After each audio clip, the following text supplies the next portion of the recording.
In addition to the game warping decks introduced in set 13, the English side has at long last received the longtime JP meta contender Mushiking. Will this impact the meta of the English format? Fuck if I know, but today I thought I'd make a little video tutorial to explain what the deck actually does, as a cursory glance will leave you more confused than a Yugi boomer trying to read Nirvana High Paladin. Let's get the basics out of the way.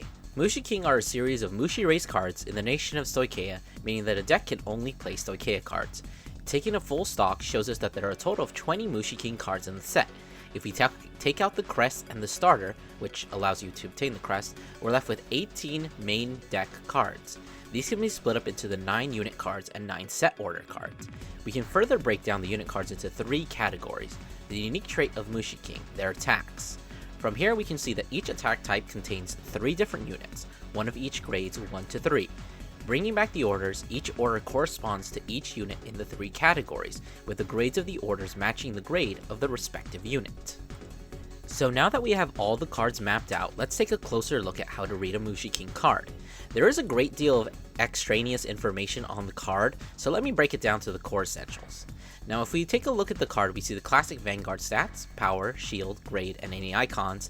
However, in lieu of any skills, there's a bunch of gobbledygook.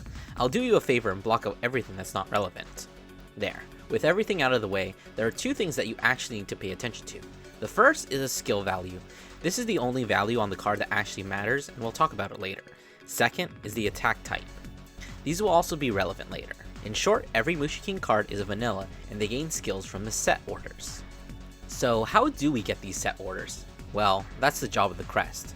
When the grade 0 is written over by a Mushi, you acquire the crest. The first thing the crest does is prevent you from riding into anything that isn't a Mushi, so no funny shenanigans with alternate boss units. You can't also play any other kind of set order, but we don't really need to worry about that. Second, when you get the crest, you take 3 orders from your deck, one of each attack type and all with different grades, and place them into your order zone. Next up, once per turn you can Soul Blast 1 to reveal the top 5 cards of the deck, and either add 1 Mushi or 1 attack order to your hand. Lastly is the main gimmick of the deck. Whenever a Mushi attacks, you can rest an order that is the same grade or less than your Vanguard in order to use that attack. Okay, so finally getting into the complex part, the order cards. On first glance they appear to be very daunting, but every single order is essentially exactly the same. Each order has 3 conditions that need to be met in order to gain a specific effect, and all of them are basically the same. The first condition is a skill check. This is why everything except that was blocked out. Meeting this requirement nets you 5k power to the attacking unit. The requirements are same across each other grade. Grade 3 orders need 20 skill or more, grade 2s need 50 skill or more, and grade 1s need 80 skill or more. If we take a look at the units themselves, they also follow a pattern as well. Grade 3s have 30 skill, grade 2s have 60 skill, and grade 1s have 90 skill. So if we chart out which grade can use which order, it looks like this. So grade 1s can use the grade 1, 2, and 3 set orders, grade 2s can use 2 and 3s, and grade 3s can only use grade 3 orders. So in simpler terms, if the grade of the order you rest is the same grade or greater as the attacking unit, it gains 5k. The second condition asks for the attack type of the unit, which can be seen here. I know it looks like RPS, but that actually doesn't matter.